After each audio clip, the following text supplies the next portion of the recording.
à tous et bienvenue sur Doctissimo pour votre Minute Santé consacrée à la sexualité masculine. Et pour en parler, j'ai le plaisir de recevoir le docteur Philippe Breneau, sexologue et psychiatre. Et tout de suite, nous écoutons la question de Renaud. Renaud, 50 ans, souffre de plus en plus de pannes sexuelles. Faut-il mettre ça sur le compte du vieillissement ?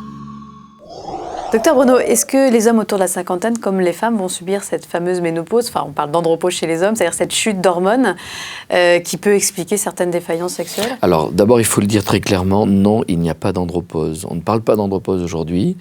C'est-à-dire que la ménopause est un arrêt de la fécondité chez la femme, mais chez l'homme, même si nous avons une baisse des hormones sexuelles, ça n'entraîne pas, chez la très grande majorité des hommes, de problèmes sexuels.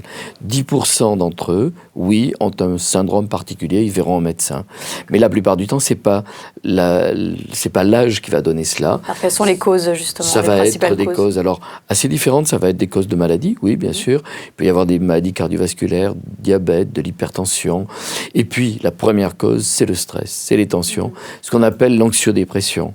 Oui, parce que à 20 ans, si je suis anxieux, mon réflexe érectile est tel que le trouble sexuel n'apparaît pas. À 50 ans, où la sexualité est moins facile au niveau du réflexe, au niveau d'un automatisme, eh bien à ce moment-là, effectivement, une crainte, une baisse de l'estime de soi, une baisse de la confiance en soi, va faire que je vais avoir une panne. Et ensuite, surtout, j'ai eu une panne, j'ai beaucoup d'angoisse qu'elle se reproduise, ce qu'on appelle de l'angoisse d'anticipation. J'ai peur à l'avance, et à ce moment-là, c'est ce mécanisme-là qui va la pérenniser. Si ça dure, il faut vraiment voir quelqu'un qui va vous aider, un médecin sexologue, parce que on a les moyens aujourd'hui d'éviter que ça s'installe. Alors quels sont ces moyens ? Parce qu'on parle évidemment de la fameuse pilule bleue qui marche plutôt très bien. Alors ces moyens, c'est à la fois, ça peut être des produits pendant un temps, ça va être des pratiques thérapeutiques, des sexothérapies. On va travailler beaucoup sur la relaxation, sur la détente, et puis sur la relation à deux, voir de quelle façon être tranquille dans la relation avec l'autre.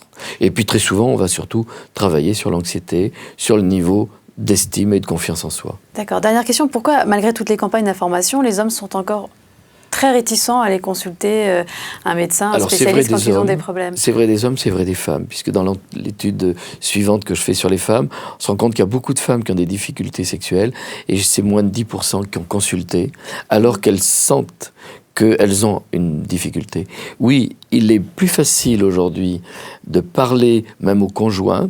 La plupart des hommes arrivent à en parler aux conjoints de leurs difficultés, mais en parler aux médecins, c'est encore plus difficile. Et demander un soutien, je crois que ça n'excède pas 20% des hommes qui ont des difficultés. Très bien. Voilà Renaud, donc n'hésitez pas à aller consulter pour ces défaillances sexuelles, parce qu'il existe aujourd'hui une vraie médecine sexuelle qui peut vraiment vous aider. Merci docteur Breneau. Merci à vous.